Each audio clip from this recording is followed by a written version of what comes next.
Renata Sancken, come tell us a story.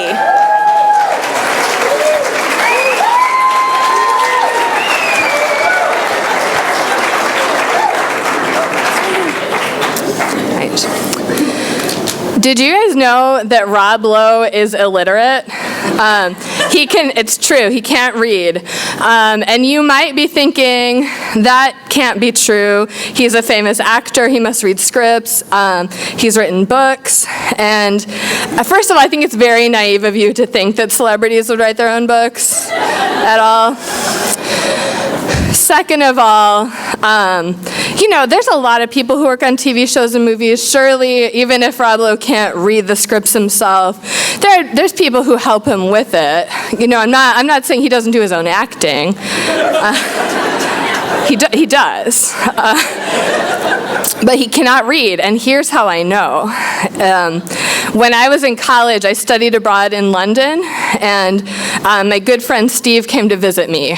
And this was the Bush era, the W. Bush era, and we were both lefties and theater nerds, and obviously we both had a huge crush on Sam Seaborn, Rob Lowe's character from The West Wing.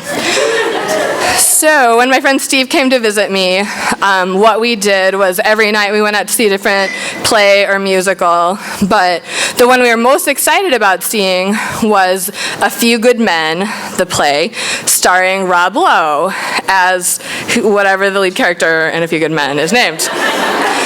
The one who can't handle the truth is Rob Lowe. So Steve and I were so excited to go see Rob Lowe and all his dreaminess on the stage in his military uniform and all that.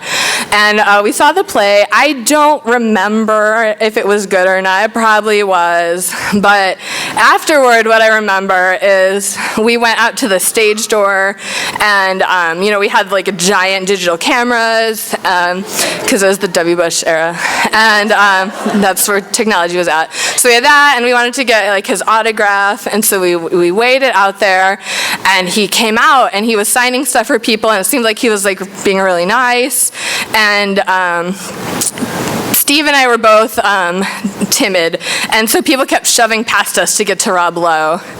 And he seemed like he was really nice, he was signing stuff for everybody. So we're like, okay, we'll just wait our turn. We'll be stereotypical British people, even though we're American, and these British people are shoving us to get to Rob Lowe. We'll wait.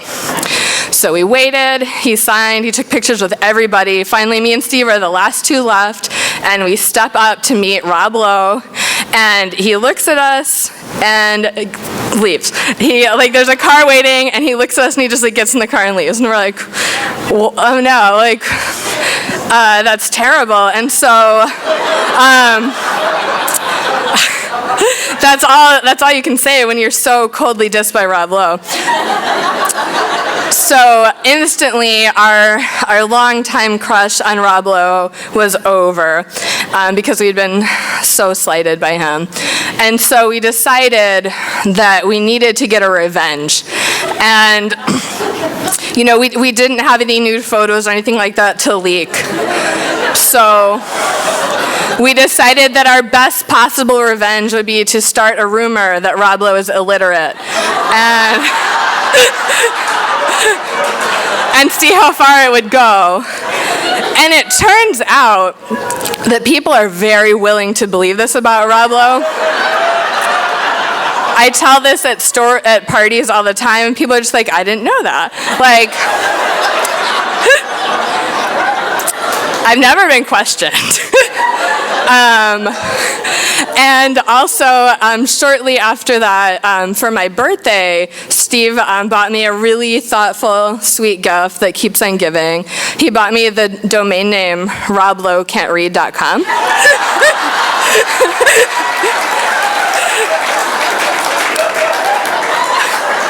And since then, for my birthday, he renews it. So after this is over, go home, type up www.RobLoweCantRead.com. And so from that, you can learn two things. One is that Rob Lowe is terrible and he can't read. And also that the power of friendship is ultimately stronger than the power of an enemy, even a handsome Hollywood enemy like Rob Lowe. Thank you.